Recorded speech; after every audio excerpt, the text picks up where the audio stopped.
anything is possible. I welcome you to this insightful program, Ability Index Ability. I'm Angela Ekre. I have a special teacher, Mr. Duke Titus. Welcome to this program. Thank you very much. Thank you. Mr. Duke Titus is a special teacher at Madonna School for Children with Special Need, Okmana. Today we're going to discuss about learning disability. Look at the name, learning disability. Sir, what is learning disability? Learning disability, as we see by some people, have significant amount of difficulty in acquiring and using the skills in listening, in learning, in writing, and also in calculation, in mathematics. So when somebody is able to exhibit a significant amount of difficulty in trying to exhibit these skills, that person is said to be having learning disability. Wow. So if I am not able to be to do something, like I want to apply knowledge, I'm not able to do it. Yeah, what people do normally. That means that I have learning disability. Yes, like what people do normally, like writing skills. Okay. It's a normal thing to remember something and write it down. Okay. It's normal, but some people don't have that skill. You don't have the skill. So when they have that kind of problem or difficulty in trying to exhibit that skill, you see they have learning disability. It can also come in terms of processing information. It can also come in terms of calculation, numbers. Okay. Some people cannot process numbers. It's very difficult for them. So in that area, you say that person is having learning disability. Yeah. Wow. What are the types of learning disability? Learning disabilities are many, but I'll just mention a few here. The one I have here, auditory processing disorder, APD. When the person, find it also in people that are having hearing impairment, and then you have to repeat what you say over and over before they can even understand what you're trying to say. We have dyscalculia. This one is where the people have problem with calculation, mathematics. These ones can't handle mathematics. They can't handle numbers. It's very difficult for them. We have dyslexia. Dyslexia is inability to write, inability to read or spell. When someone has that kind of problem, you say he's having dyslexia. We also have non-verbal learning disability. This one is usually somebody is not able to understand concepts. The person is not able to organize information properly. So when somebody says with that kind of skill, you see the person is having a non-verbal learning disability. There are so many of them. I just mentioned just a few.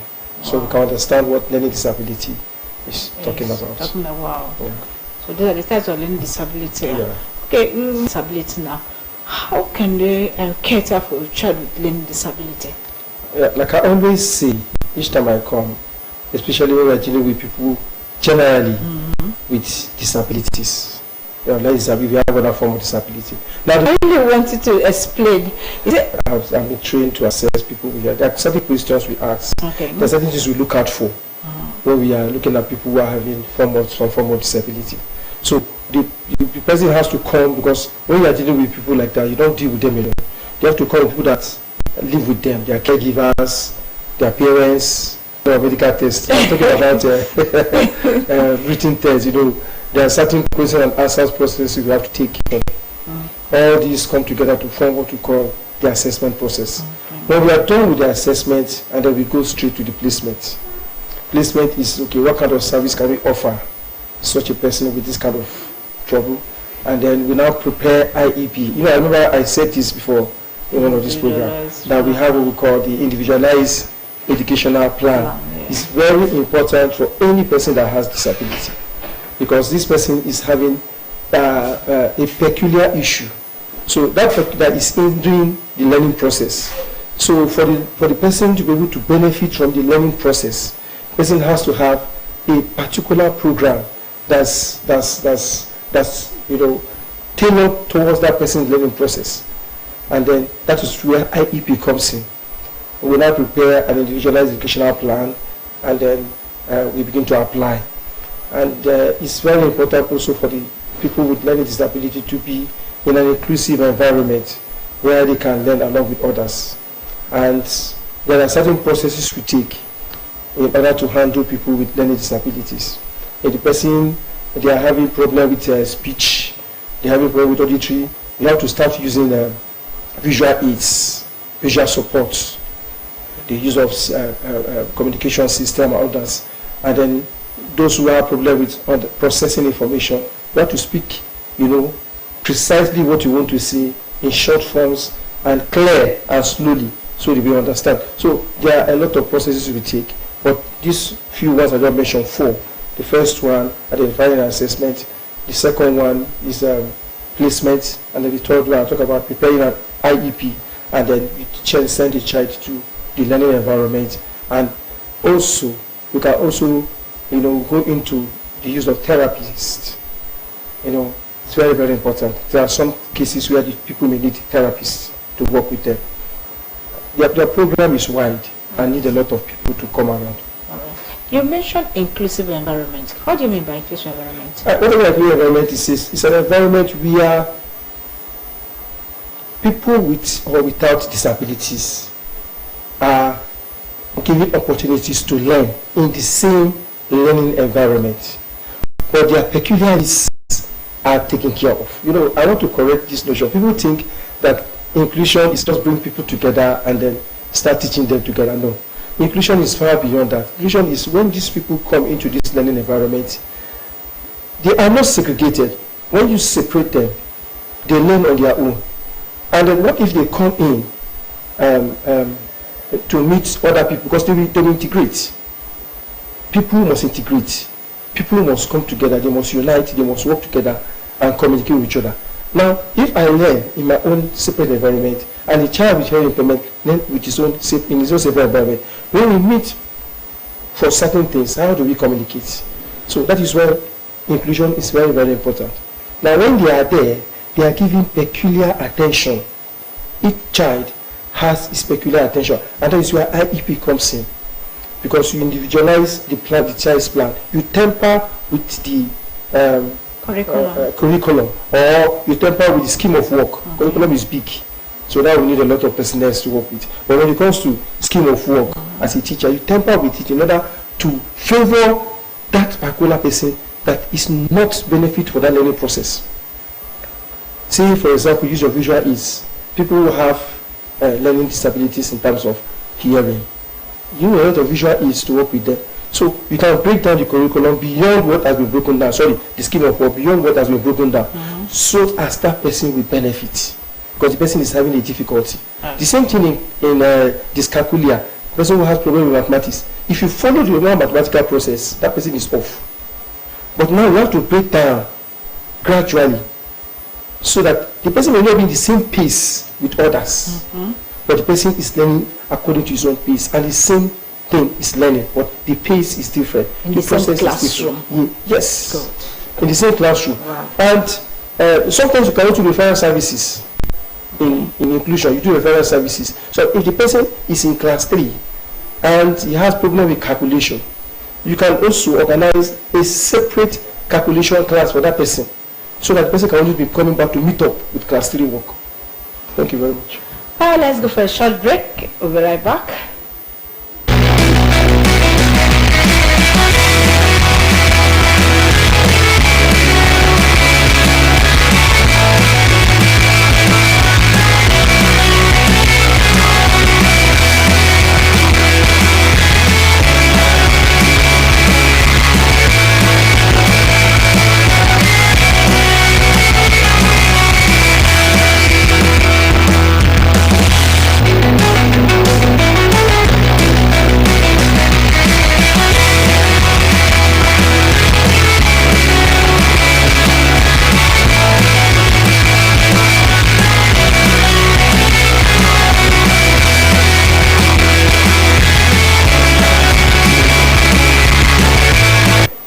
Welcome back. This is still Ability in Disability. I'm with Mr. Dictator, a spiritual teacher, or discuss about learning disability.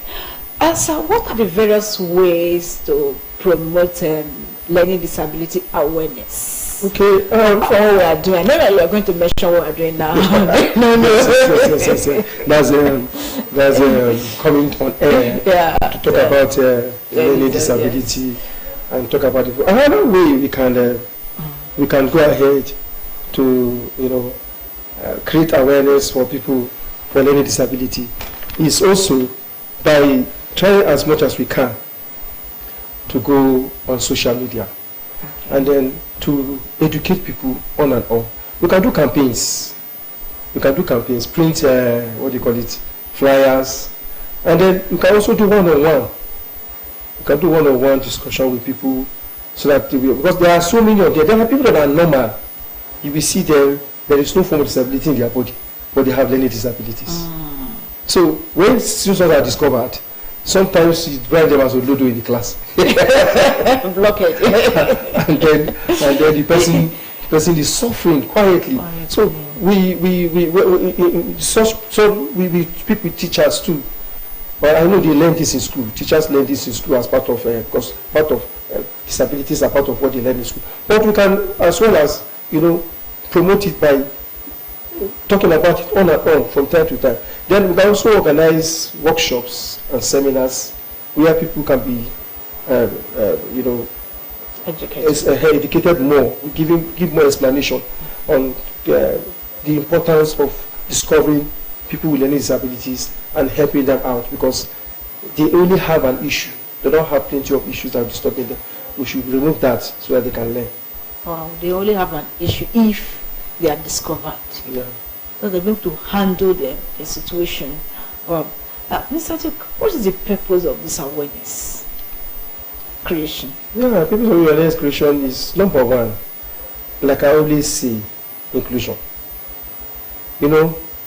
Somebody made a statement one day in the social media. I just read it. The person said, we keep training children with learning disabilities or hearing impairment or a form of disability or another in order to cope with others in society. Then how about people who are normal? Do we ever teach them or train them how to cope with people with learning disabilities? Have we ever taught them? You see the disparity what I'm talking about. Yes. So what I'm trying to say there is that we are letting everybody know that there is an issue like this. We should understand. That's one reason for the awareness. Whether you have a disability or you don't have, you should know there's an issue. And somebody somewhere who may be closer to you, related to you, may have that issue. You should understand. That's the first thing. Secondly, we should provide solutions. Look for how we can help the person better. Because it's not just the classroom that the problem starts and ends. When the person has finished from the class and the person goes home, you'll be giving homework and assignment to do. Can people who are helping her at home with the assignment be able to understand and also cope? That is the essence for the awareness, so that everybody around, parents, caregivers, guidance, everybody, we understand that it's an issue that have to be handled, especially when we are dealing with people with learning disability, so that they can be helped to balance with us, one, and two, to be able to integrate properly into the society, and then finally to make their own contribution, because everybody has a contribution to make, everybody to give. That's the essence for the awareness. Someone that has a learning disability now, can a person further his or her education through an institution? I mentioned learning disability. I said there are for example, like calculia. The person may have dyscalculia, the person may have no problem in other things. May be good in history, may be good in government and other subjects, but when it comes, may even be good in English, but comes to calculation, the person will have problem. So all we have to do is to find means, because the person must have at least a credit in maths in order to further education. Am I right? Now we have to assist the person whichever way we can, temper with the curriculum or temper with the scheme of work, so that the person can come up, the person can reach a level where he or she can get his credit and move further. And not just getting the credit, but getting attuned with maths, understanding numbers and mathematics, and the person will move on. So they can further. They can further. They can further. Okay. There are some severe issues. Issues, I know. Those ones are peculiar issues. We deal with them. Talk with them. We can talk about it later. But right now, I know that a lot of people with learning disabilities can go to school, can go to universities, for further education. Yeah, they can further their education. So don't neglect them. Go to someone, look for someone that can handle them. Look for a school. Don't just put them in any school. You see, I know they say this school. I know you. Look for a special school to put your child with learning disability. After the assessment, you place it where you belong, and you'll be able to what? Bring the best out of him. This phrase, "Do you see me?" What does it mean? You know, the week of learning disability now started. So what does it mean? Do you see me? Are they not seeing them? No, that is the theme for this years. I'm sure those who created this theme have now come to discover that seeing is different from acknowledging. I may see you pass by, but I not acknowledge your presence. So I think that is what they are trying to say. Do you see me? It simply means that not just seeing, but recognizing people that are having learning disabilities. In other words, do you see me? Yes. And you know the challenge I have. Yes. You know what I'm going through. Can you feel me? Can you feel me? Can you accommodate me? Thank you. Wow. That is where do you see me comes in. Can you really, if I'm around, do you acknowledge my being presence? By being present, you acknowledge my presence, all those kind of things. And then not just hearing them, not just seeing them, but we hear them and we value them. All this we have just said is coming from that topic. So we are calling on us to give them more attention. That is what Do You See Me mean for this year's topic. Give them more attention. In the classroom, give them attention. There are many of them. I always discover one thing. These people, some people that we call Olodo in those days, will not be able to calculate well in the class. They won't do well in the class. But send them to a mechanic shop. They're very good. What happened? Are you not seeing that the person can actually do something? Yes. So it means we didn't actually see the person well. That's why we tell the person. Yes. Let's see one aspect and again another aspect. Yes. The other aspect is important. Yes. Wow. So we check. Somebody once told me that the child is not for the method, but the method is for the child. In education. So if you can look at this very well, you don't just create a method and ask the child to follow. You create a method that suits the child. That is where this Do You See Me comes in. Create a method that suits the child. Look at the child very well. See the disability. See the problem. And then start looking for ways to help the child, gain from the knowledge that you want to give. Very, very important. Wow, very, very important. So how do you want society not to see those living with learning disability? To value them. To value them. Yes. Value them what aspect? Is in education, offices? Yeah, they can go to school. Okay. They can go to school. I give an example of that man or that boy that is also loading in the class and later becomes a very good mechanic, and the same us that finished university with a master's degree and PhD still go back to that same person to repair our car. That person that could not do much in the class. And my mechanic work is as good as engineering. It's engineering work as well. You understand that? So what if that person was discovered early? What the person was seen on time, and that person was now guided towards becoming studying engineering. Okay. And then you add that with the practical work that the person has. The person can now value engineering work in a better way. You understand what I'm saying? What if the person would have gone, beyond that? So that is where Do You See Me for me comes in. Like the question you just asked now. How do we value them? That is where we can value them. We value them more by understanding their problem. Being putting ourselves in their shoe. Feel how they feel, and then start looking for how to make learning better for them. Wow. That's what we do. Make learning better for them. It's not only learning now, like what you pointed out, some of that a mechanic workshop here to make life better for them. Wow. Mr. Duke, what are parting words? Okay.